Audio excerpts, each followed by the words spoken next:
You're listening to the Podcast Detroit Network. Visit www.podcastdetroit.com for more information. The views and opinions expressed on this show do not necessarily represent those of the network, its advertisers, owners, or sponsors. This is episode 259 of the IT and the D Show. We have no Bob. We have no Nuri. We've got Randy in studio with us running the Twitters and assuming Bob duties tonight. I'm in the Bob seat. I'm ruining your ass groove, Bob. And we have Richard Van Staten in studio. Should be a really good episode. Stay tuned. WGU is an online university that's changing lives by changing higher education. WGU is affordable and offers degrees in business, IT, and healthcare. Their innovative learning model is designed to fit the lives of busy adults, and let's be honest, we all know how that goes. Many industry certifications are included in their IT degree programs at no extra cost. If you already have certifications, they transfer so you can finish faster. WGU graduates work in positions of responsibility for leading companies like Microsoft and Apple. Here's what you do. Get your $65 application fee waived at wgu.edu/IT in the D. That's wgu.edu/IT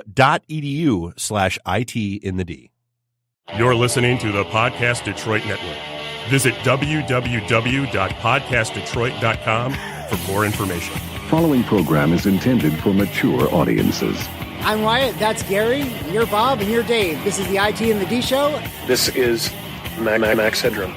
And what you're about to witness is one of the most sinister-sounding intros to a trailer to one of the greatest epics ever. This is Billy D. Williams. Bob and Dave and I are enjoying a Colt 45 right now. And remember, IT in the D, it works every time. Just where do you guys think you are? The Library of Congress? Detroit? Beyond the sun? Any of those right? Take him to Detroit. No! No, not Detroit! No! No, please! Anything with that! No! You will never find the more wretched hive of scum and villainy. Then don't come! Shut up! Hey, Dad, hello, this is Pinky, the genius, the real genius behind Pinky in the Brain. And when we take over the world, the only show that people will be able to listen to is IT in the D with Bob, Dave, and Nuri. No! Hi, this is Christy Swanson, and you're listening to the IT in the D Show. And Bob and Dave touch my hoo-hoos. What happens when you tap the angry beaver in the bumhole? Exactly. Come on. Someone tries. What the hell with this? I'm calling a break. We'll come back to the D Show. This is Guilfoyle from Silicon Valley, and the only two guys I hate more than Dinesh are Bob and Dave. Suck it, guys. What's up, everybody? This is Billy Zapka. Sweep the leg. Listening to IT in the D Show. No mercy. I may have to wipe the geek off. Hi, this is David Kay, the voice of Professor Xavier from X-Men Evolution. Storm! Come here, Storm. Sit on my lap, Storm. You're listening to IT in the D. Are we at a break yet? Hey everybody, this is Ted DiBiase, the $1 Million Man. You're listening to IT in the D. And if you want to get your money's worth, stay right here. And remember, everybody's got a price for the $1 Million Man. Hi, I'm Ernie Hudson, and you're listening to IT in the D. All you nerds out there. Nerds. What is a nerd? Hi, this is Ogre. You listen to a bunch of nerds on the IT in the D? Nerds. I'm a nerd, and I'm pretty proud of it. Hi, it's Julia Montgomery from Revenge of the Nerds. I listen to IT&D, and I'm in love with a nerd. Mwah! Hey, Detroit, this is Anthony Michael Hall. You're listening to my buddies Bob and Dave on IT in the D. Hey, what up? This is Jay Muse, and you're listening to the IT and D Show. Snooch to the nooch. Listen, Muse, Snoogans. This is Scott Steiner, Big Pump. IT and the D Show is your hookup. Holler if you hear me. I'm totally into Dave, but not so much Bob. This is Robert Hayes, the tit striker to my mother. When I'm not hanging out at the Magumbo bar, I'm listening to the IT and the D Show. It's worse than Detroit. Is there such thing as a meat hangover? I love my Monday meat stick. Hey, folks, this is WWE Hall of Famer Hacksaw Jim Duggan, and you're listening to the IT and the D Show. Tough guy. Ho! Hello, smart people. Yakko Warner here, and the only show we listen to in the water tower is Bob, Dave, and Nuri at IT and the D. Good luck, everybody! Hi, this is Kelly LeBrock from Weird Science. So, Bob and Dave. What would you little maniacs like to do first? The question isn't what are we going to do, the question is what aren't we going to do? Ludicrous speed! Sir, had you better buckle up? Buckle this! Ludicrous speed! Go!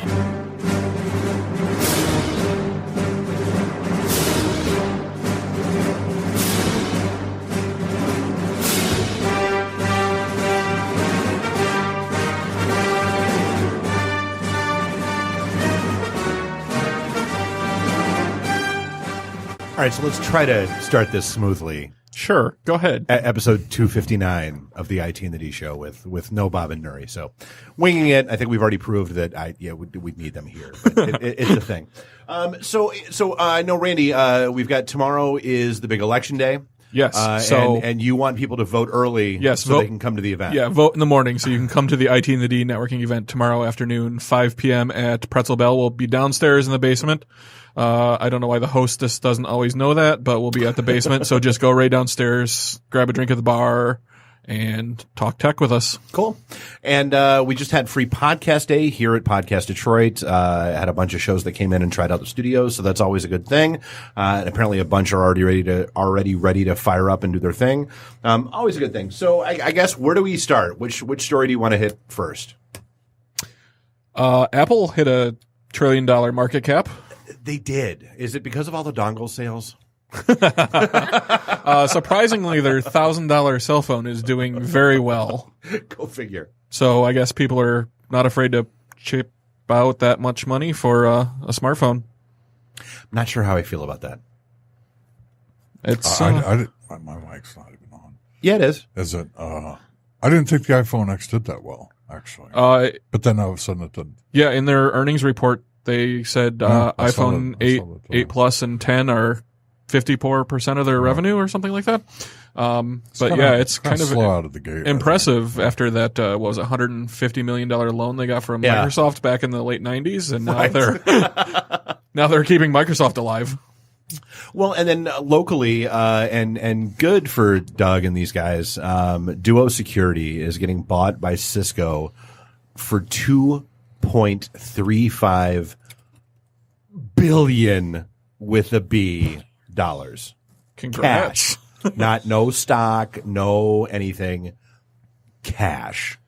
Yeah, my office is right next door to Duo, so we were all excited. We know a lot of people over there, so we were kind of giddy when it was announced. We were excited for them. But yeah. Just waiting for invitations to the parties. Yeah, for sure. Yeah. If you guys are listening, head on next door to Nokia. We want some bubbly or something. But no, hopefully this works a little better. I guess Cisco's doing better in security these days, but some of their earlier purchases, like the flip cameras, remember the portable cameras? Right. That Cisco bought right when the iPhone video started getting super popular, or what was it, the home VoIP telecom thing, Oomla or something like that they bought. Well, and the big fear is always that Cisco buy things in order to bury them. Yeah. I mean, kind of like Microsoft does. Yeah. So hopefully that's not the case here. Yeah, I think this is going to be a good addition to their portfolio. Should be decent. I'm not going to lie. One of my favorite stories is the guy in either Colon or Cologne, however you want to pronounce it, Michigan. I hope it's Cologne, but who knows? I fear it's Colon. It's Michigan. Has launched his own Amish Uber service. So does that mean only Amish people can use it? It means there's no app. He just rides around in a horse and buggy, and you can flag him down and catch a ride. I see. In a horse and carriage. So it's not really Uber. It's more taxi in Manhattan because you have to flag him down. I got you. Although, I mean, it's Amish. Maybe smoke signals, and carrier pigeons. Businesses people start. And but I love the fact that the story had to point out that he is in no way, shape, or form actually affiliated with Uber. It's like the pedal cabs in Ann Arbor that are called Boober. They are. I heard about that. and that are I had to have that explained to me, that aren't driven by Hooters waitresses. No boobs. No, it's What? a thing. like false advertising. No way. And then MoviePass, we've loved talking about them ever since they first launched, just because, the business model never made sense to us at all. and apparently it no longer makes sense to anyone, including their investors. So now they have dropped people down to 3 movies per month. I think it's 0. Well, it was last week for a few days because they were completely cut off. They were out of money and they couldn't back the movie tickets. $5 million loan. Yeah, they couldn't get the theaters on board with that. So. Well, and it's one of those things that like I never understood. Like, so your business model is, all right, we're going to let you go to as many movies as you want to go to, and we'll pay for the tickets in the hope that the movie theaters, contrary to everything that America stands for, will just be so grateful for the business that's coming in that they'll cut you a check. Right. Instead of just pocketing the additional money. Right. Didn't happen. But they are removing the restrictions on new releases, so you can see those again. And they are no longer doing surge prices on those top movies. So it used to be that they charged 50% premium if you wanted to see a movie that just came out in the first 2 weeks. Oh, really? But didn't they up their subscription from 9 to? They had proposed that, but yeah, I think they with this move they're eliminating that. Gotcha. And I guess if you want to buy, what is it, 50% off any tickets past the 3 free, something like that. Yeah, $2 to $5 discount per ticket if you buy more. Yeah, they'll be gone in 6 months. Probably. There's an Alf. You remember Alf? Yeah. Throw a cat on the barbecue? They're rebooting Alf. Like the show. Yeah. The TV show, yeah. Why I have no idea. With the same cast. It's got quite a large I would love. Cult following. No, it does, but it's like I don't understand why it needs to be rebooted. Like just let it live in the glory of the 80s that it was. Huh. Well, it was a 90s cartoon too. Yeah, that didn't go anywhere. No, it's the TV show. I'm surprised the TV show you've made it, but it was kind of funny though. I made it 4 seasons in a movie, so I mean that's not terrible, but which, and speaking of 80s TV, it'd be remiss if Charlotte Rae died today. The rumors of Michael J. Fox's demise are completely untrue. But Charlotte Rae, Mrs. Garrett from Facts of Life, and then Different Strokes, Different Strokes, then Facts of Life. Yes, did indeed die today at 92. She was on the King of Queens as well in one episode. Just throwing that out there. Where do we want to go? Kroger is apparently taking on Visa, which I don't understand how this is going to work out for them. Kroger's pondering banning Visa transactions. Why? Because they don't like the rate they're getting charged. Oh, you know, the rate they signed up for and said was okay. Sure. Yeah. What do you mean? So they're not going to take Visa anymore? Yeah. So nobody will shop there anymore. Well, or they'll just use their debit cards. Or MasterCards. I don't know how many people shop. Visa debit or Visa credit? No, this is credit. Oh. So I don't know like how many people shop using their credit card. I guess that's not something I get. Maybe probably not enough for them to put up but I the guess sink, you know. Since Kroger's the nation's largest grocery chain, I guess they feel they have the clout to throw around. Yeah. Because they don't own just Kroger's, they own Fry's, they own King Soopers, Baker's, Dillon's, Fred Meyer, a whole bunch of other brands as well. They're pretty big. Ralph's. Oh. Yeah, that's probably a negotiating tactic. Yeah, right. It's a thing. From both Facebook and podcasting world, Alex Jones had a bad week, and I'm okay with that. It's a bad day. Yeah, well, he had a bad week. So there was a class action suit that's being heard currently by several of the. It was filed by an attorney for several of the family members of the Sandy Hook victims. Yeah. That he was basically enabling them to be doxxed. He was enabling them, to have their names, addresses, and everything else posted out on his podcast and on his website and his Facebook page. So that's going on, and then as an offshoot to that, iTunes shut him down today. As did SoundCloud and everybody else. Yeah, Facebook pulled him, Spotify pulled him. YouTube pulled him too. Yeah, so it was YouTube first. They started shutting him down, and then Facebook initially said, we're not doing anything. It's free speech. Then they went, all right, fine. 30-day ban. But then they said it's against the hate policies, right? Yeah, the whole hate speech thing. Which is why everybody was like, well, what do you mean Facebook? It doesn't do anything. That's Like just the whole doxing people I've never understood in general. Like so basically, didn't that start with him suggesting that Sandy Hook never happened? Oh, absolutely. Oh, and that's the whole thing. And he's like, he's calling the parents liars. So his listeners are going to these victims' families and, harassing them at their house. Oh, yeah, one of whom is now in jail because she kept showing up at one of the parents' houses with like weaponry. What an idiot. Don't people work? Don't people have anything better to do? I'd like to say yes, but apparently in many cases, no. Not, right? No, that is not the case, actually. Shall we stick with Facebook? Go. Facebook uncovered new meddling before the 2018 elections.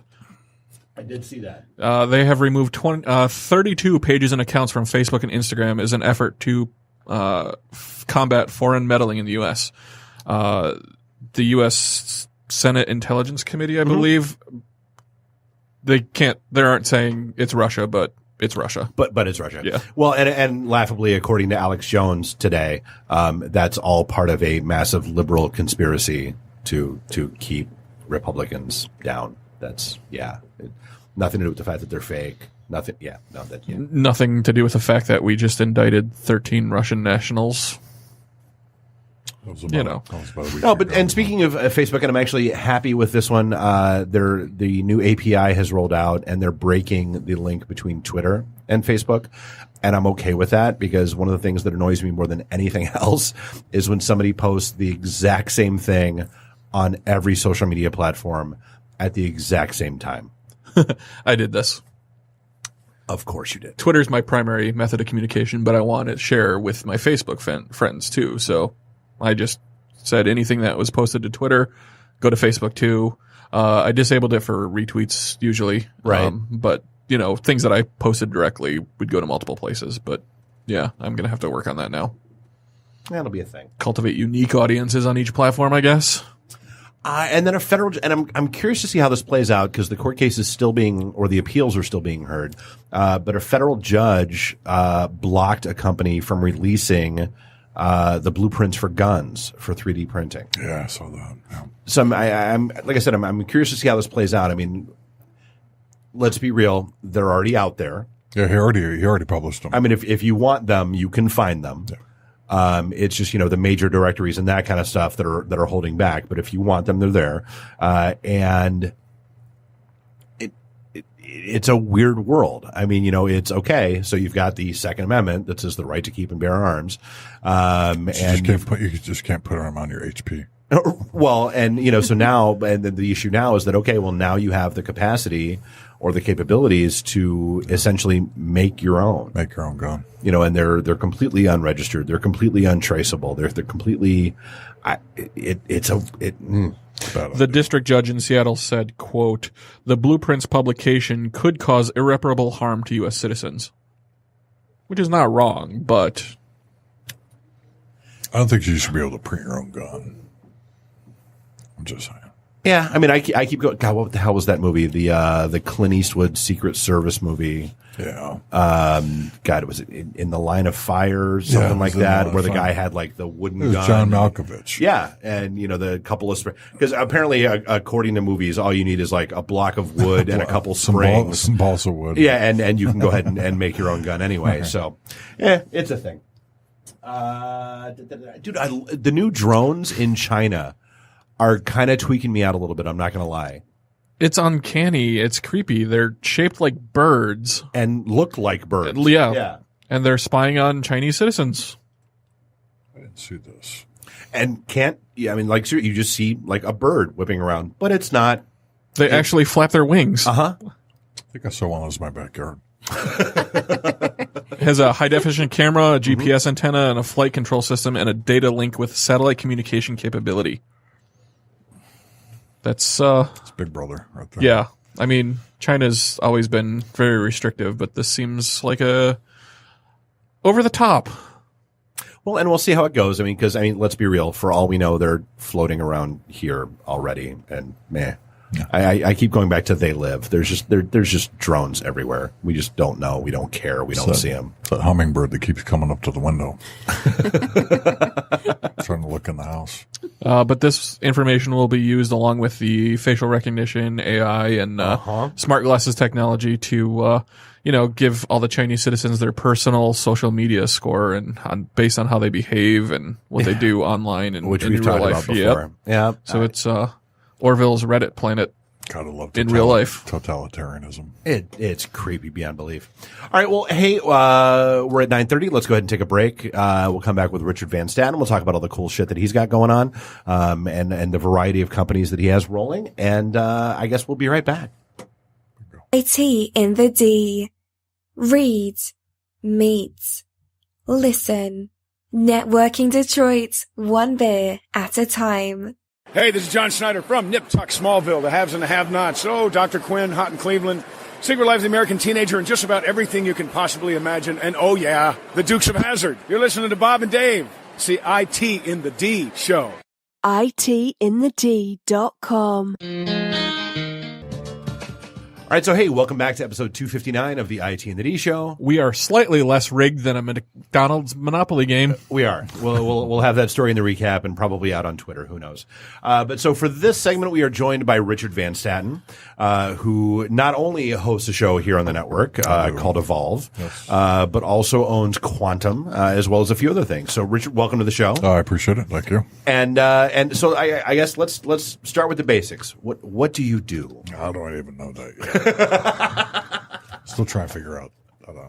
I save the government and private companies from themselves. Really? Because then it doesn't really seem like you're doing a great job then. I'm trying. I promise. We are a business and consulting firm for the government primarily. Okay. Like any particular specialty or? It's a little bit of everything. Infrastructure, operations, applications, custom work, networking, you name it. All right. So I guess give me an example of stuff that you guys got going on. We're rebuilding corrections department systems, Michigan State Police systems, infrastructure and operations systems, unemployment insurance systems, you name it. You name it. Every state has about, give or take, 18 to 20 agencies, and we pretty much help them all. Right. Yeah. Well, so and I guess so one of the things that I see on Facebook all the time, and I see pretty much across the board is everybody hates those systems. Yeah. Whether it's the people that are working with them, or the public, I'm rebuilding them, or the public that's using them, that kind of stuff. So I mean, I guess. Like, how does that process work? Like, I mean, is there a long requirements gathering session? Is there, a lot of feedback? Like, how does that kind of, before it rolls out to the world, how does that happen? Yeah, well, generally, the most governments do their best to try to take a good series of requirements in advance, right? But not all so successly, right? Then they put it on the RFP. Well, and everything changes day by day. Yeah, so, right. Yeah. Well, yeah, it's very fluid, right? So, then they'll put on a request for proposal or an RFI to try to find the most compatible vendors, so on and so forth. They'll go through a joint executive committee, select your vendor, select your software, select your hardware, whatever it's going to be, and then go through the implementation, which previously would take years to do. Those cycles are shortened now that you're in the cloud. Employ whatever methodologies, go through the system development lifecycle, go to maintenance and support, and there you go. That's it. Cool. I mean, there's thousands of variables in there. But, for all intents and purposes, that's how it goes about. So I guess just because I know people love hearing stuff like this, like, I guess what's been the oddest thing that you've encountered or weirdest situation you've had to run with? In my private life or the... Well, I mean... my private life or my business life? The oddest situation. I mean, here's a good case in point. So I remember, I was on a consulting gig once, and systems were just spontaneously rebooting, and nobody could figure out why. And I wrote a little script, and basically every time a certain system rebooted, and this was back in the day when pagers were a thing, it would send a note to my pager. And so and this was when I was in Dallas, and so I'm in a bathroom in Dallas, and a toilet flushes behind me, and my pager goes off. And I was like, well, okay, went and looked at things, couldn't find anything wrong, whatever. And then like a day later, I was back in the bathroom and a toilet flushes behind me and my pager goes off, and my pager's gone off at intervals between then, and couldn't figure out what the hell was going on. And so like the next day, so 2 days, third day in, toilet flushes, pager goes off, and I just stand there for a minute and I wait. Guy leaves the bathroom and I walk over and I flush the toilet. Pager goes off. Walk to the next stall, flush the toilet. Pager goes off. Turned out that there was some stupid system set up where the power supply was literally sitting between two waste pipes. And for whatever reason, when one of them would fill up and then empty, it would trigger something in the power supply that would cause a reboot. And that's literally what it was. Like just something with like a charge or static or something stupid. Because once they moved that, everything was fine and dandy. I'm sure I've probably dealt with hundreds of those over the years. I'll stick with your toilet story and go into the HR department. Okay. Here's a lesson learned. About 15 years ago. Don't try to convince people to do things they don't want to do. So I hired this guy from another large company, convinced him, negotiated, if you will. And he came over, and about 2 weeks later, I found him in the bathroom, probably near your pager, naked, lying in the corner, crying. And I went up to him, let's call him Rob. His name was not really Rob, but I said, Rob, are you okay? And obviously the answer is no, I'm not doing too well.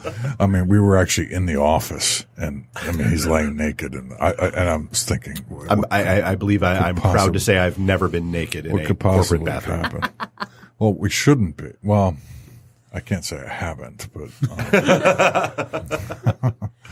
not for nefarious purposes, right. Though. I mean, my office maybe, but never a bathroom. Certainly not a bathroom. He might have been in the stall next to you. I don't know. Try. It turns out that he never really wanted to work for us. I was just a good negotiator, and he had some kind of breakdown, and they took him away in the ambulance. Never saw him again. It sounds like a sad story, but yeah, you asked about something different. So that's certainly an odd one. Yeah, that was an odd one.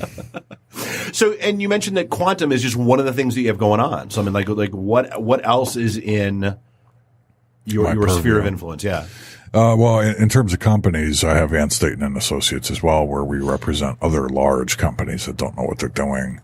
You'd be shocked at the brand names, if I could name them. No, probably not. But I can't. Very, very large companies, and we represent them essentially, in order to assist them in getting their software and services, if they're applicable where they need them to be. So is it kind of like, I mean, I guess I'm trying to think of it. Like, I mean, are you like a reseller / VAR? No, we're not a VAR. I actually stay out of the VAR business entirely. These are big companies that have difficulties getting penetration in either a government or private sector market, or don't have the strategies, the know-how, the marketing, the people, they just don't know what they're doing, believe it or not. And, so they'll hire us to basically help them create that strategy, create that marketing plan, create that series of introductions, and that becomes real. Okay. And we'll go with them and, pitch their products with them as long as we believe in it. We have to believe in what they're doing. And, what a novel concept. Yeah. Well, I mean, most people, as long as the check clears, meh. Yeah, no, we don't do that, because at the end of the day, our lifespan would be short, right? We'd sell for a year and then they'd drop us or whatever. So we're selective about what products we represent, what services we represent. Cypher Riot is about cryptography for the Internet of Things, specifically. It's which Cypher God Riot. knows is needed. CYPHERIOT. And then Sugar Skull Software is about custom software built on AWS and Azure environments primarily. So those are the business ones. And then I'm ADD, basically self-imposed, as I say. And, I write books and articles and basically think up new businesses like every 2 seconds, which my wife shuts me down on. She tells me to quit it. Sounds familiar. I mean, it's like us. We've got a lot of irons, and we got the podcast network, we've got the brewery, we've got pro wrestling, we've got I can't. Right. Yeah. I'm the most unfocused person on the planet. Right. So, I guess where do we find out more about the stuff you have going on? Easiest way to get to it is just to go to my name, richardvanstaten.com. That's like Staten Island.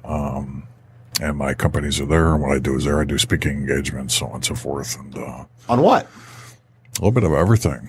I don't like to call it motivational speaking because it's so oversold. Yeah. I'm not really into all that. I'm into reality speaking. I'll tell you how it is. It's the way I operate in projects and programs and with businesses. So I'm not going to tell you all kinds of fun stuff about how life's going to be. It takes hard work, right? It takes dedication, perseverance. And can't be lazy. So it's amazing how many people don't understand that. Well, I think there's too much motivational speaking going on, and everybody wants to be famous. So I'm not really in it for that. I like to tell people how it is for real. And if they want to buy into it, they can buy into it. If they don't want to buy into it, fine. I don't care. Well, I mean, I think one of the things that, we found, people have asked, hey, you guys have this great networking group thing going. How do we start a networking group? Hey, you've got this podcast thing going. How do we start that? We've literally published step by step everything we've done online. And it's sort of like like Henry Ford, with the whole lean manufacturing thing. Here's exactly how I do it because I know you're not gonna. Yeah. Like everybody wants to be successful. Yeah. Very few want to actually do the work. Yeah. Well, I mean, obviously it takes, you can have a vision and a plan until you move that tennis ball, meaning if you were to have it hanging over your bed, as I say, until you can think it all day, until you get up and smack it around a little bit, you're not going anywhere. So, a lot of people just want the outcomes. They don't want to do the work. Right. Right. So, but what they don't understand is that, and I think this is actually a quote from Tony Robbins, who's a great motivational speaker, albeit that's not what I do. Basically, what you're seeing is years and years of work in the making. Mm-hmm. It's something that he said, but it's accurate. It's the iceberg motif. You see the little part that's above water. You don't see the giant behemoth underneath the water. Yeah. So, right. So building your life for these companies or whatever it may be, obviously has been years in the making for me and those involved in it. And, we'll never be done. But it takes quite a bit to do it. So. I do reality speaking, or I don't do motivational stuff. We see a lot of, motivational speakers out there that just kind of say the same stuff, stick to it and don't give up and blah, blah, blah, and don't, whatever. It's like, I don't know how much that's helping people. I don't. No, and it kills me when you see, the speakers or the book writers or whoever that haven't actually done anything. Yeah. Well, but they're out talking about it. Hey, how to build a multi-million-dollar company, and that I've never done. Right? Yeah, yeah. Well, yeah. We see. I have been, subject to that myself. Meaning, watch a lot of motivational speakers talk about these things, and then, you kind of want to smack them and say, "Have you ever actually done any of this?" And they haven't. But, so I'm not sure they understand what it really takes. But, so anyway, that's what I do. Cool. Personally. And then, what do I do? What else do I do? I watch too much TLC, apparently. But that's a quiet secret. The 90s band or the Learning Channel? Oh, wait, it could be both. I was going to say, I don't think there's been any learning on that channel in a few years now. I don't think it's been, I don't think it's been any learning. It's just, that's what it was called, wasn't it? It used to be called the Learning Channel, but they switched to the reality competitions and, like trading spaces. Oh, the only thing I'm learning not to do is marry somebody from another country. So, on 90 Day Fiancé. Anything you guys think we should hit? Yeah, we also have Kirk Jenkins. He's an architect and the vice president at Quantum as well. Brittany. Hi, guys. Yeah, I don't know. We've talked about a bunch of stuff over the last few weeks. But, I've been working with Rich on some different things in the past. And we've done a lot of projects together and had a lot of experience. So we lost touch with each other for a few years. And then we got back and we started doing our own podcast with the Evolve show. We're moving some stuff there and having some fun. He's as much of a knucklehead as I am. So, if people, so this isn't filmed. So to look at us, you don't look at us. We're not your typical CEO types. No, and I'll be like this. So I remember the first time I saw you in the studio. I'm like, okay, so who's this tall, muscle-bound dude in a cowboy hat, all tatted up? And Jess was like, "Oh yeah, no, he owns an IT company." I'm like, "Wait, what?" Pretty large one at that. I know. Yeah, no, I'm familiar with him. I think we like to go against the grain. I think that's part of the problem is everybody's following the same suit. Yep. And I call them weathermen, meaning a lot of the people we see in our industry, they all look the same and talk the same. And the problem with that is just last example before you go on to them is somebody called me. I mentioned this to you guys about 4 or 5 months ago, and they said, "Why don't you just tell us how you really feel?" And I told her, and I said that's the problem, is that you're all telling your clients what they want to hear, not what they need, not what they need to hear. All right, and that's the difficult part. You want to be a good consultant, tell them what they need to hear. If they let you go, so be it. All right, but at least you have some integrity about it. No, I don't look the same as most CEOs. Admittedly, I don't want to. Actually, that's good. I'll be genuine about it and stick to my personality. And I think Kirk is kind of doing the same. I just don't have as many tattoos. I've seen your ass before. When you mooned me last week, I'd argue otherwise. I don't remember that. Exactly. Those are usually the best meetings. I'm just goofing. And how about you, Brittany? I just want to take the time to encourage everybody to tune into the Evolve podcast show with Richard Van Staten. Little plug there. Yeah, well, you're my boss, so. I told him my tattooed ass. Listen, I said make sure we get some plugs in there. Now, so we're engaged in a lot of. Why you guys laughing? What's the fucking problem? Yeah, we do a lot of serious stuff. During the day, we're suit and tie, 3-piece suits, and all that kind of stuff. That's what we got to do. People told me to shave my beard, but I told them to stick it. So no, I'm not a tie guy either. I understand that. It's like, we've always said, our networking group, if you're looking for a room full of guys in 3-piece suits with ties, you're not going to be happy at our events. I mean, our tagline is Networking Detroit, one beer at a time. Always has been, always will be. One beer at a time. That's it. That's how we do. Yeah, that's it. All right, so it is it's Van Staten or Van Staten? Well, it's Van Staten, but the majority of the people call it Van Staten, so that's fine. Go to richardvanstaten.com. Awesome. And everything you need to know is there. We'll have in the show recap notes and everything else. For sure. All right, so are we good? Anything we missed that we should touch on? Monopoly, maybe? I'm dying to hear about this. I love this story. So I think I may have closed that window. Let me make sure. I absolutely did. But no, we still talk. So there was this great story that came out about how an ex-cop became the chief of security for the firm that managed and maintained all the Monopoly pieces. And so he came up with a little scheme where he could, because they were all like, shrink wrapped and sealed and all that stuff. And he figured out a way to break the shrink wrap, break the seal, replace everything, and pocket the winning pieces, which he then handed out to friends. And one of his friends was involved in the mafia in Jersey. Is that what the mafia is into now? Yeah, exactly. Monopoly pieces and French fries. And give me those pieces. We'll make you an offer you can't. Yeah. But no, and that was the weirdness of it, was that what ultimately brought him down is that he was dumb. And he was and so the FBI figured out that all these winners were basically within a 15-mile radius of this one town. Come on. And he even started telling people, hey, don't claim the prize here. I'll teach you how to set up a fake ID and a fake address and all this stuff. But you're still within that 15-mile radius. Mm-hmm. And that's what took him out. There's a lot of McDonald's. That's a problem. You got to go out of state. What were you going to say? Oh, I was just that is I know unbelievable. You're doing your mafia impression. Tony, we need some more pieces here.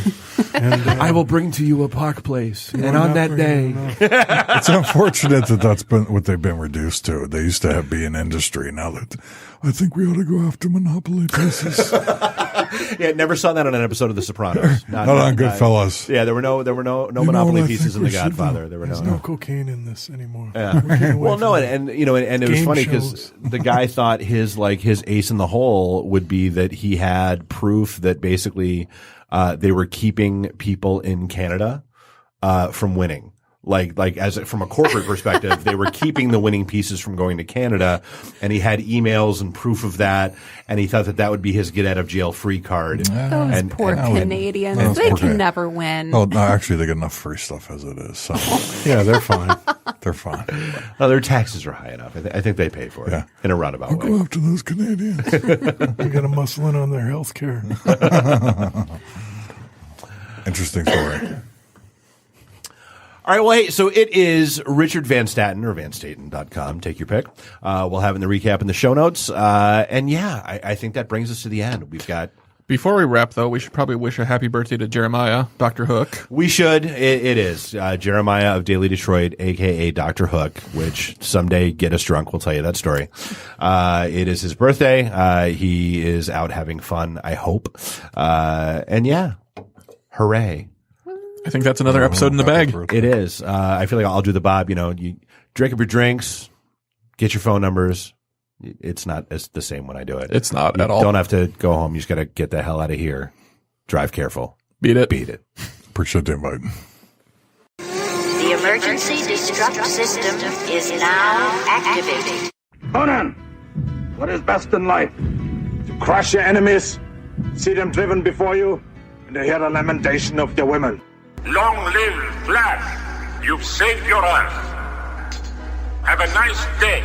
I have come here to chew bubblegum and kick ass. And I'm all out of bubblegum. Nice shooting, son. What's your name? Murphy. Make the run. The run. Game over, man. It's game over. It's over, Johnny. It's over. Nothing is over. Nothing. You just don't turn it off. I can't say no, and I don't really want to, so. Well, especially with the back doors open. Yo! Hold up! Time out! Time out! Y'all take a chill. You need to cool that shit out. And that's the double truth. Ruth. Bob loves it in the can. I hope this was as much fun for you as it was for me. That's why I like it in the can. Joe on the cheese.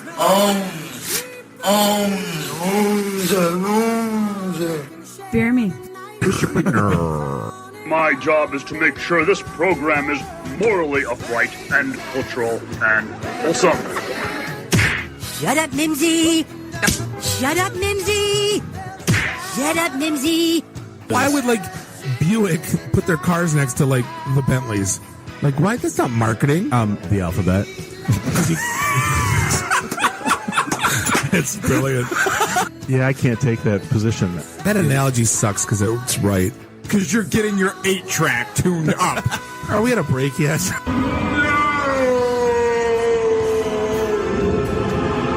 Yeah, so now I'm just doing stupid stuff to make me laugh. Venture capital is not the end game. When are we going to talk about me? Jane, you ignorant slut. It's my show. I can say what I want. Yeah. Kiss my ass, go home, unplug, get off the goddamn internet. You are everything that is wrong with the internet right now.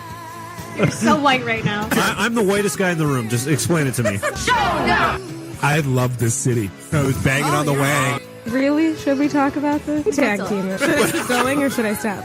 Can I just say, it's been great being on a show that talks about Mickey Rooney dying for 20 seconds and then poop for 10 minutes.